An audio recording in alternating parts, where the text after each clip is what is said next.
Welcome to a new edition of the Famous Interviews with Joe Dimino. On this episode, we talk with award-winning health expert, disabled Air Force veteran, author, and survivor Nicole Kerr. She is the co-author of Eating the Rainbow, Lifelong Nutritional Wellness, Without Lies, Hype, or Calculus. She has appeared on CNN, PBS, CBS, ABC, and the Food Channel as a host of other TV and radio shows to share her unique perspective on wellness, lifestyle, and nutrition. Throughout her career, she has focused on supporting people from every walk of life to make realistic, meaningful choices for lifelong health and well-being. She survived a near-death experience and has a fascinating message and overall story. Enjoy this interview. Where are you located, Nicole? It's Joe Dimino. I'm in New Bern, North Carolina. Hello, Joe. How are ya? I'm wonderful. How are you? I'm doing well today. Where are you at? I'm in Kansas City, Missouri. Oh, okay. So where the Neuse River and the Trent River meet. Yeah, if there's any part of the country that I am just not familiar with, it's the Carolinas. And I have done a lot of interviews lately with a mix of people that have been from the Carolinas. So there's something about my trajectory right now that's honing in on that area. Well, maybe you can come over here and meet us all. Yeah, I think the universe is saying something to me. I might need to respond. Well, sure. Thank you so much for having me on your show today. Yeah, hey, thank you for taking some time out. And, before we get into your book going to #1 and all these great things in your life, I want to know, how did you survive COVID? What did COVID, going through the process of the pandemic, how did it change you, and how are you now on the other side? Well, first of all, I never got COVID, so I'm very grateful for that.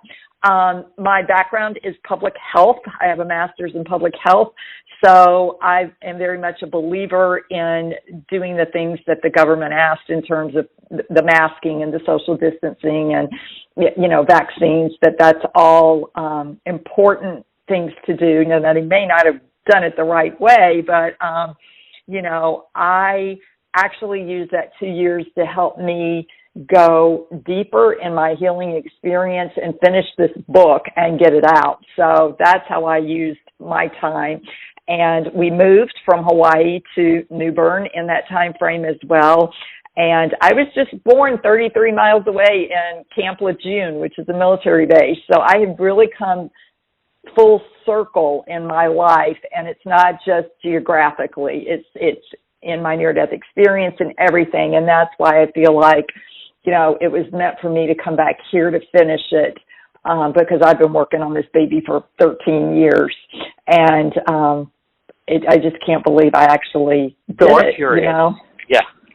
So I'm curious, if you were in front of a group of elementary school kids right now, they had to ask you, what do you do for a living? How would you answer it?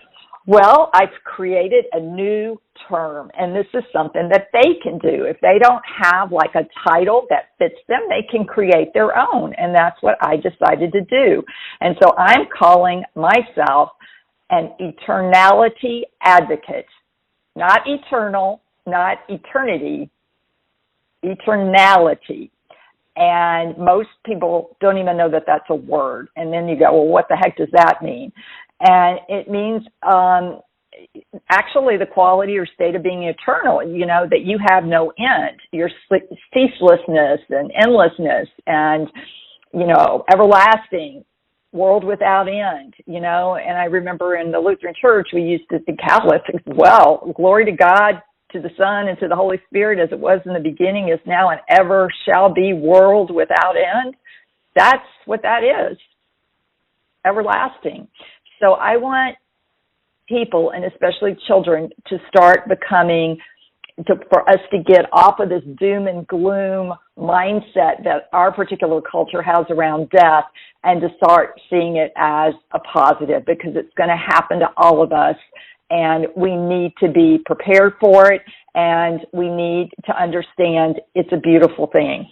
So let's go back in your life. Talk to me a little bit about where you were born and raised, and how you got this motivation to be where you are today. I mean, you're obviously a very highly motivated writer. You're a military veteran, healthcare. But how did all this begin for you? It began, I was raised in Jackson, Mississippi. Okay, so the heart of the deep South. So when I went to school there, raised there with a military father who was a Marine. So do you remember the movie, The Great Santini? Yes. That's kind of the way I was raised, okay? It was, you don't question his word. And so I grew up in the Southern Baptist Church, and I grew up in the Lutheran Church because my mother was Lutheran. She is from Ukraine, and my dad, of course, was Southern Baptist. So we spent, somebody said, well, what was the worst part of it? I said, it was just all the time that we spent in church because we had to go in the morning, and then we had to go in the evening, and then we had to go on Wednesday nights. And, you know, it just, you didn't get to question anything. It was all just, this is the way it is. And it instills a lot of fear in you. And so, you know, and my father instilled a lot of fear in me. So I became a people pleaser. And that's why I went to the Air Force Academy, was to please him, because he was a 1960 grad and he wanted one of the 4 kids to go. And my brothers weren't going to be able to make it in terms of the testing and all of that, and either was my sister. So they just admitted women to the academies in 76. So I was the 6th class of women, and I was selected. I passed all the tests and got the congressional nomination and went up there and couldn't believe what I did to myself. I just was not prepared for that level of abuse. And truly what the military is about is it's training to defend this country through killing people and through, you know, I mean, that's what it amounts to. And my soul was in the wrong place, and I struggled academically. I struggled with the physicalness of it. But I made it through the first year, and then the second year, it just kept, you know, it's going to get harder academically, and the second year is when the crash happened, right at the beginning of the second year. So that was the end of my career, and I'm now a disabled veteran, and it's taken me 37 years to get my rating to be 100%. I have gone back and forth with the VA, and I can sympathize with all the veterans who are trying to get what's due to them, you know, for their injuries, and how the government, you have got to be so persistent, and it's the way it's worded. I mean, it's a bunch of hoops you have to go through and be persistent and have an advocate for you. So my dad was born in Brooklyn, raised in Long Island, and joined the Air Force to get out and got stationed here in Kansas City. And I think about his life. He passed in 2008, but he had a lot of health problems. And if he didn't have the coverage from the VA and the military, I don't know what he would have done. But it goes back to what you're even saying, too. You know, he didn't push us to get in the military, but we heard enough from him about the environment and the way it was. And I just couldn't see myself going in there. I mean, I understand exactly what they do and the benefits and the residuals, but that's a rough life, I'd imagine. Yeah, and it teaches people not to feel. It's, yes, you know, it's very black and white. Most people come out with really, they're disconnected from their mind and their body because they're just taught to intellectualize. They have a hard time in relationships, being emotional and to express emotions. And it's just, and now, you know, what we're dealing with is people coming back with brain injuries, and used to, you know, in World War I and II, they just died. And now we're finding ways to keep them alive, but to deal with the PTSD, deal with the TBIs, it's extremely difficult and challenging. And just to get the correct care, you know, is challenging. So, I mean, I've been in New Bern, 2 years, and I've had 5 different primary doctors. Wow. So, following your career in the military, what did you set out to do? You've obviously been in healthcare. You've written. You're an author. But what were you looking to do with your life, and how do you think it's turned out? Well, what I was looking for in my life was to fix myself. When I came out of the car wreck, you know, the first thing was physically to get myself walking again. They didn't think I would walk. You know, I was pronounced dead at the scene. It took me 4 months in a hospital, 8 months in physical therapy. So I got the physical bit going, but I never got help with the mental and the emotional and the spiritual, because when they asked my mother about getting Nicole some help with her, mental health, trauma, she said no. She said God and Jesus are a therapist and we don't need anybody else to help us. And that really was a huge mistake. And I wound up developing an eating disorder almost right away after my accident, compulsive eating, because I didn't know, I didn't understand why I was just pushing all this pain down, And so it took me a while to find my way through therapy to understand what I had gone through. And then 20 years later, my memory came back. I was working at the CDC and coming out of Starbucks one day, and I sat in my car, and I just instantly knew how I was sitting in the Corvette when the crash happened.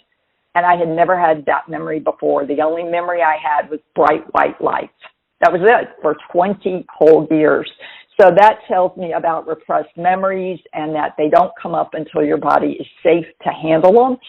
And so what I did was went into the field of health and wellness and immediately became a dietitian because I was having, binge eating. And I got to figure out how to stop this, not knowing that it was a mental issue, for the most part. And so I thought if I just ate the right stuff, then that was going to clear it up. And that's, of course, not true. And so that's why I went into nutrition. And then when I went to work at the CDC, at public health, I thought I could make, a difference in what people were, their lifestyles, their physical activity, all those kind of things. And then I started realizing that people know a lot of this information and they can't do it. So what's preventing them from being able to sustain the behavior change? Why do they sabotage themselves? Then I started looking into the emotions and found a technique called Neuro-Emotional Technique. And so that gets at the unconscious of why you keep replaying the same thing when you get triggered, when you get under stress, because your body never released the emotions from way back when. You didn't deal with it from an emotional standpoint. So you go back to like a 6-year-old or a 7-year-old or whatever the similar situation that's in the present triggered. And so you've got to deal with that in order to clear those emotions. Otherwise, you keep reacting like a 6 or 7-year-old. So talk to me about your life as an author. You had sent me a note recently that your book went to #1. You're pretty ecstatic about it. So talk to me a little bit about that. Well, I just got the note 2 days ago from the company that I'm working with, and they changed all the literature to national best-selling author, and I looked at it, and I'm just like, is that me? It's stunning because I've co-authored nutrition books before, but I've never written my own book, and this, of course, is very personal. It's a labor of love. I'm being honest. I put myself out there. It's my truth, and I'm being very vulnerable, to be honest with you, Joe, and people are responding to that, and I think I was really shocked. It's only been out a week, and that's, where it's at, and the social media hadn't even started with it. So and that's all paperback. Kindle just opened up, and the hard copy's still not out yet. So clearly, I think this is a hot topic for people. With the pandemic, a lot of people died alone, and people have a lot of fears about death. And it's time for people to start confronting some of these fears, bring them out into the open, and start truly living. Because if you are living in fear, you're not living life. What is it that you look forward to the most every day? And everything that you do, what is it that brings you the most joy that you look forward to? Talking to you today, I am sitting here, I am smiling so big because this is what I was meant to do, okay? When my memory came back and I went to the other side, I was told your mission, you're going to need to tell people not to be afraid of death. And I was like, what? what does that even mean? And it's taken me another almost 20 years to figure that out, to get this book out, to have myself integrated with my mind and my body, my soul, to understand what the soul is and what your spirit is and how to work with all of that and still be human, and be gentle with yourself and what it means to truly love yourself, because that's where it has to start. And so my book is based on the 10 common lessons from near-death experiences. And the first one is, we do not die. And I was like, that's just it. We don't die. We are these eternal sparks of God, and it's like a balloon, like a heart balloon, and you cut the string when you die, and the balloon just floats straight up, right? So that's like our soul. Except for people, I think, that are bad people, that have done evil things, that are abusive and greedy and corrupt. I think that they're going to go through a wobble, like in between the stages that they have to figure out. But these lessons are all positive, and I want people to start understanding we need to reframe death from gloom and doom to a positive stance. We do go on. This is not the end. Well, I'm glad I'm a tiny vehicle in getting that out there. I think that's something that is something a lot of people don't understand, and people that go through a near-death experience like you, and they can say, hey, look, I've seen what that other side looks like. I think that's paramount as humans down here. I think we all kind of go through this mystery of what is it like, and then we have people like you that are like, I've been there. This is the message. I think that we should grab onto that more. Yeah, we are our society in particular in the U.S. Is in death denial. We just don't think we're going to die. We don't prepare for it. Even we can be told 100 times to get our wills done, get our power of attorney, and the majority of people still have not done those kind of things. And those are major things to help prevent your estate from getting tied up in court, more or less other things, I'm thinking about all of these things that have gone into your life, and I'm curious, who have been either role models or heroes for you? Well, my husband has been my first. He is absolutely my anchor, my rock. I didn't get married till I was 40 years old. So women out there that are still looking, there are available men, okay? Don't lower your standards. And I moved to Hawaii. I was at the CDC in Atlanta, and I went out there on a detail for the state of Hawaii, and of course, who doesn't fall in love with Hawaii and the aloha there? But it's much harder living there than being a visitor there. And what I realized there, after being there for 3 or 4 months, was that I really wanted to live there and give it a shot. And then 2 weeks later, I met my now husband. And I probably wouldn't have stayed in Hawaii if I hadn't met him, because it really is a difficult place to live, and it's expensive. And there's not one majority ethnicity there, so it's very different being back here in the South, where the primary ethnicities are African American and Caucasian. There it's all types of people, which was really good for me to be exposed to that.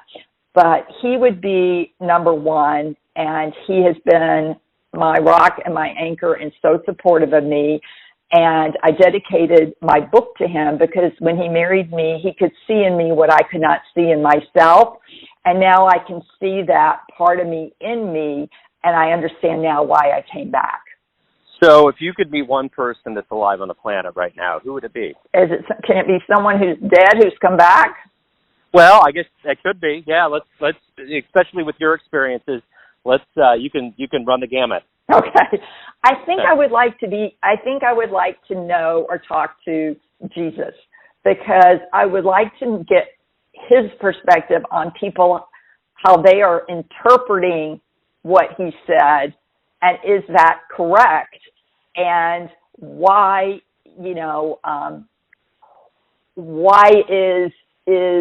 why are things going in the direction that they're going? Does that make sense? Yeah, I get it. And I'm curious, with all of the things that you've done, and you're obviously embarking on a new adventure with a very well-received book, when you lean back at the end of the proverbial day and you think about what you've done with your life and how it's turned out, what are you the proudest of? What comes to mind? You think, wow, that actually happened. That I came back, because I didn't want to come back, Joe. I wanted to stay on the other side. And I think you'll hear that from a lot of near-death experiencers is they didn't want to come back because you knew that you were going to be, when I saw my body down there on the ground, it's like, ooh, to have to go back in that body is going to be a lot of pain and suffering because I had a lot of freaking injuries, So I think, coming back, I now am glad I'm back because now I understand why I needed to come back. It's like I rewrote my soul contract to come back because I had 2 code blues, 7 weeks in ICU, 4 months in the hospital. They had actually lost me on the operating table at one moment, already called it, told my parents, I'm sorry, she's gone, get the funeral going. And then the nurse comes back, we got her going again. So I tried to check out a couple more times after that, and I never did. So I've got to really, my military angel has had to do a lot of work to keep me here, and now I can understand why, and I'm grateful for it, and it all makes sense to me, but it's taken me almost 39 years to make sense of it all, and that's why this book hasn't come out earlier. A lot of people will push out books really quickly, I had this happen to me last year, but this has been a journey. And writing this book has helped heal me. And that is probably the number one thing, is it healed me. So I hope that my stories and the lessons learned can help others because I know people are struggling, especially with the pandemic, not being able to say, be there with their loved ones when they passed and feeling that, you're judged. You're not judged on the other side. Let me get that one out there too. Love is all that matters, and it's really all that exists, and that's what God is love. There's no duality with God. God is not punishing. God is not judgmental. God is not, fighting with the devil. That's not God at all. Those religions got it wrong, and those belief systems are not true, but so many of us were conditioned into that there was just, you better follow these rules or you're a bad person and you're going to hell. And that's a hard one to reconcile, for a lot of people. It's interesting with, talking about, writing being a therapeutic activity and really almost cathartic.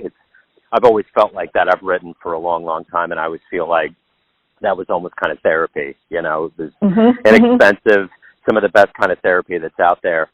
One more thing I did want to add, too. It's interesting you keep talking about Hawaii. I remember in my 20s when I used to sit around with my friends and talk about my life, I wanted to do 2 things at that point. I wanted to have a jazz radio show, and I wanted to live in Hawaii. And I've done half of it. That's what I do now. I wanted to have a hammock. I hope you're making a lot of. I hope you're making a lot of money doing this because you're going to need a lot to go live in Hawaii. Oh yeah, no, I'm not making anything. That's why I'm here in Kansas City. So yeah, there you go. That's the high and hard. But you just never know how life will pan out. But it's good to have. No. Sure. I mean, I had no idea my book would go to number 1 in basically a week. And my social media has all been screwed up because they've been sending all these auto things that were supposed to come out starting last week to another Nicole Kerr. They're showing up on someone else's Facebook, not mine. And so with these things going on, it's still selling. And I'm just going, oh my goodness. So that's a spirit thing, totally. When something is ready and you're ready, I've been spending my whole life getting ready for this, and it's an important message, and we need to talk about it. We need to have discussions about what is your concept of God, what do you really believe when you pass, because you are, and bring it out in the open and talk to kids about it because kids do pass too. And, my nephew's best friend, 21, just passed away, and they don't know if it was accidental or if it was suicide with the opioid epidemic. that's something he took with laced with fentanyl. So, it's just, you never know. I think that's the thing with death. I certainly didn't think I was going to die at 19. Didn't even register in my head that could even happen. That's something that's way down the line. So people need to prepare themselves just like they prepare themselves to go to school and to learn and things like that. And it needs to be talked about more and discussed more so it doesn't have a fear element around it. So everyone has a perception of you, your family, your friends, your fans, but ultimately you're the one that's living your life. Who do you think you are? I guess I want to just say I am love, I'm light, I'm hopefully a blessing to people. My human side of me is, challenged with physical, injuries that I still have to manage today. So it's that duality of spirituality and humanality. You're both. So how do you manage both? I don't always have a good day, but I would like to say I'm a light worker, and I'm a bridge of things coming into a new way of being in the world, because these old systems and these old belief systems that were handed down to us need to break down, because they're not true and they're sabotaging us becoming the best of what we were created to be. That's a great answer. Nicole, thank you for opening up. Thank you for taking some time out. Good luck with the book and everything as we move forward. I really appreciate you opening up with your story. Oh, thank you so much, Joe. I appreciate you, and I appreciate the questions, and blessings, and aloha. Thanks for tuning in to another famous interview with Joe Dimino, where we cover the world of art, literature, music, and medicine around the globe. If you want to hear more interviews, visit the Famous Interviews with Joe Dimino channel on YouTube. Thanks again for listening, and until next time.